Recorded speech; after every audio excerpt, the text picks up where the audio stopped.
Hi folks, this is all the fruit. I'm in Heidelberg, Germany. It's March, the 20th of March 2020, and I want to show you what fruit you can actually forage in Germany in March. Well, maybe I should have done this video last year. Last year we had an extremely mild winter, so there were still dozens and maybe even hundreds of fruit species from last year still available in March.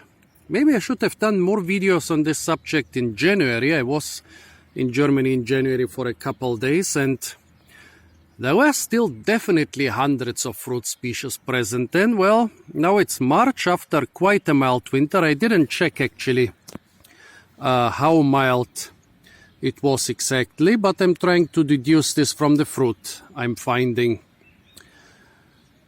Yeah, as I said, not the best time for this video because there are not so many fruit, but still there is some stuff. Okay, how can you deduce the harshness of the winter from the fruit you find in spring? Well, you should ask yourself, why do you find fruit in spring? Fruit in temperate areas, Germany is definitely a temperate country, they will usually ripen in summer and in autumn, and in winter they will disappear. Why do they disappear? Well, a lot of them are being eaten, but a lot of them are not being eaten. Why do they disappear then? Well, the thing is, in a very mild winter, they don't disappear so much. And in a very harsh winter, they also don't disappear so much. It's like the medium winter, so the winters with a lot of changes in temperature, and especially if you get a warm spring after a harsh winter, that's when the fruit disappear. Well, what happens in a very harsh winter that comes suddenly? That's quite typical for some areas in continental America. Well, the frost or the snow comes so fast that they freeze all the fruit still on the plants, and actually in spring, sometimes several months later, there is a short period when you can go out and collect the fruit still in perfect condition, except that they have been frozen, and that's why most of the cells have exploded. Well, and this is also the reason you don't get so many fruit after a harsh winter and a mild spring, because fruit which are not frozen, where the cells have not exploded for several reasons, maybe because of freezing or other reasons, they will keep for a very long time. But fruit where the cells have already exploded, for example due to frost creating ice crystals in the fruit, they will not last so long. As soon as it gets warm, they will rot. So let's look at those fruit here. Some of them, like this medlar, all their cells have exploded. Actually, not necessarily due to frost. In medlars, this is a normal part of the ripening, and frost only accelerates it. Well, of course, all those grapes here have been completely destroyed. Here in those roses, yeah, in some, the cells have exploded, creating quite a sweet pulp inside the fruit. I think this fruit and this fruit might still be perfectly edible. This one is still completely intact. That means it will not be so sweet and soft and not so edible. Those kiwis, they seem to be perfectly intact. Yeah, same. Well, those ginkgo, I think all the cells inside have already exploded months ago, but the fruit is still intact. So yeah, from that I deduce, without checking the records, that the winter was not too harsh. I mean, when I was here, the coldest temperature was 9 degrees during one night. I guess there must have been a couple other nights with similar temperatures, but most probably nothing below 15 degrees, or I wouldn't find so many fruit, and also I would see a lot of frost damage on the trees. Here I'm in a little bit of a barren area. The cherries are not flowering yet, but in other trees the cherries are flowering. So you can see the forsythias over there are flowering. You can hear the birds all the time. On this meadow there are very few flowers, but other meadows are much more beautiful. So yeah, now it's warm, and all the fruit which have exploded cells, they are basically starting to rot if they are not completely dried up like some of those roses. So yeah, warm spring period, a really warm spring period. I'm here in shorts after a reasonably mediocre winter, not too mild, not too cold. Let's see what fruit we have here after this very long introduction. Well, some bearberries. This could be Bearberries hematocarpa or some other ornamental species growing right here. And yeah, most of the fruit are still intact and perfectly edible, only that the European bearberries and most of the ornamental bearberry species are not as tasty as those Asian bearberries which are used for food. Also quite small and with big seeds, but yeah, perfectly edible. Though they taste basically like dried cranberries. Now the rose hips. Lots of different ornamental roses here, of course. Here, somewhere I have some Rosa Canina, which, well, from the Sectio Canina, which doesn't look very good anymore. Where did all the Rosa Rugosa go? I collected a lot of Rosa Rugosa, it must have. Well, here I have some really tiny Rosa Rugosa, like this one is less than 1% of what the size of the fruit should be, and this is less than 10%, but they were growing in a dry place after two quite dryish, well, one very dry hot summer and one quite dry and hot summer. So at least they got mummified and they are still perfectly edible. Let's try this one. This one is still a little bit soft.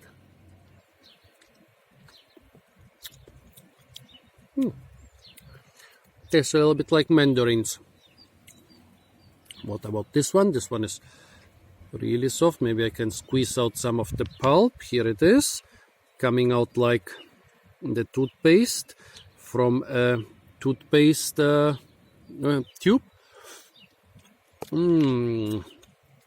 Tastes basically like rose hip jam.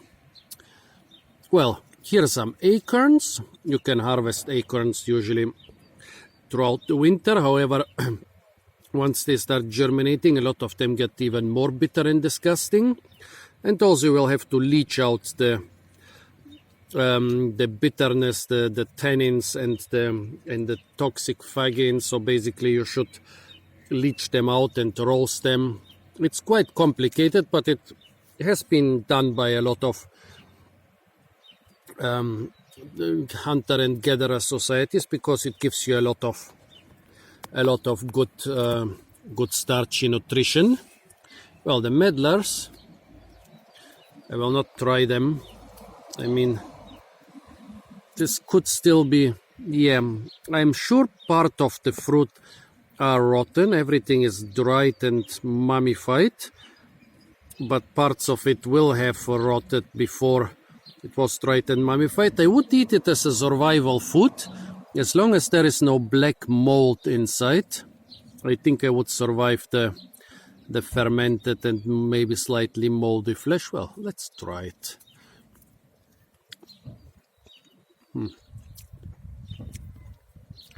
Dry, not a trace of sweetness or other taste, but I guess, yeah, no reason to eat it under normal circumstances, but it would be valuable as a survival food. Well, the black nightshade is very susceptible to frost. I had a couple of those, but there was one plant I found in quite a sheltered location which survived and actually produced new fruit, but most of them fell off. Look, those are not fruit from last year, because here is a very young fruit which was produced during the mild winter, and I guess even this one was produced during the mild winter. Well,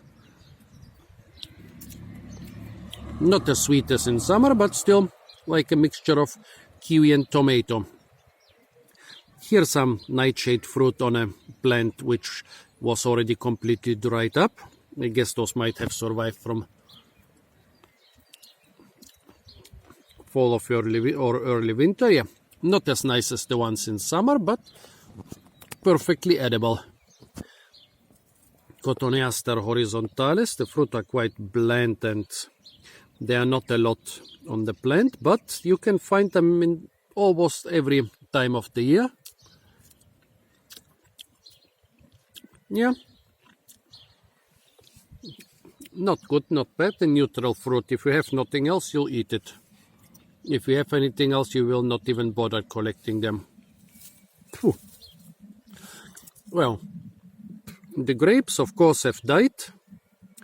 In a mild winter, you can find them until January. In a very harsh winter, you can find them until they thaw again after freezing. But right now, there is nothing. There is definitely nothing edible here. Well, the ginkgo fruit, I'm sure it's just as edible as the day it ripened on the tree. But I don't like this taste of vomit, so I would eat it only in very extreme situations, and maybe even then I would consider the problems by nausea and vomiting bigger than the nutrition I'll get from this. But you can, of course, process and eat the ginkgo seeds. Actually, spring is the best time for this because a lot of them, the fruit have been stomped into the ground and the seeds have been separated by the flesh, which then was washed or rotted away. So yeah, the seeds are nice and clean. And so you can eat the tasty kernel inside. Here it is. Well, usually you should roast or boil it before you eat it, but here I'll try a little bit. Starchy, soft, juicy, starchy, with a slight pine flavor. They are like mild and very soft and very fresh pine nuts. Well, here I have the only common wild cucurbitaceae in Germany, Bryonia dioica. Some of the fruit are mummified, while most of them are, well, first rotted and then got mummified, but it's considered toxic. So even though you can find some mummified fruit in spring, I would rather not forage this stuff. Symphoricarpus, I think this is Symphoricarpus rivularis from the continental North America. The leaves and fruit from last autumn seem to be perfectly preserved, and here are already the new leaves, and even, well, not here but on other branches there were the buds for the new flowers. You could eat the fruit, but they are not considered edible even at the best time, so probably not a good idea. This seems to be a peach seed. Well, those here are peach almonds. Quite sure if I could find a big rock and smash them, they would still be edible. But maybe I'll do a video about smashing peach almonds in spring, a separate video, because we just don't have a rock now. Here is a fig, the winter fig generation. Actually, when I picked it, there was a nice, beautiful droplet of toxic white sap formed there. So the fig is still perfectly fresh and intact, but not ripe enough. Maybe this year we might again have some ripe-ish figs in April, May, because as you can see, it's trying to ripen. No sweetness, but at least you get the fig flavor. Actually, there are recipes for such unripe figs for making jam and other things from them. So you could actually utilize those figs in March.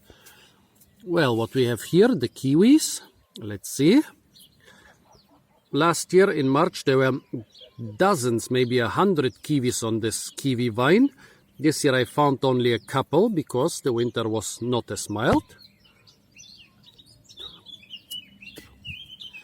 But look at that. Perfectly intact and edible. Not a bad kiwi.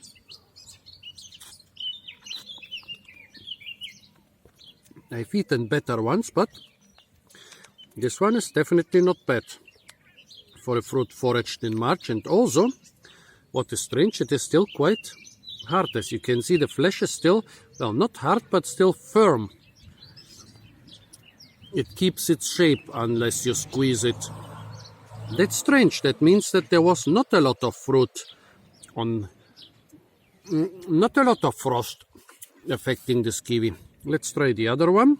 I picked those two from under the vine, so they were not as exposed as fruit which, well, there was one fruit 3 meters above ground. Last year there were dozens of fruit 3 meters above ground, so I guess those fruit which fell to the ground did not experience too much frost.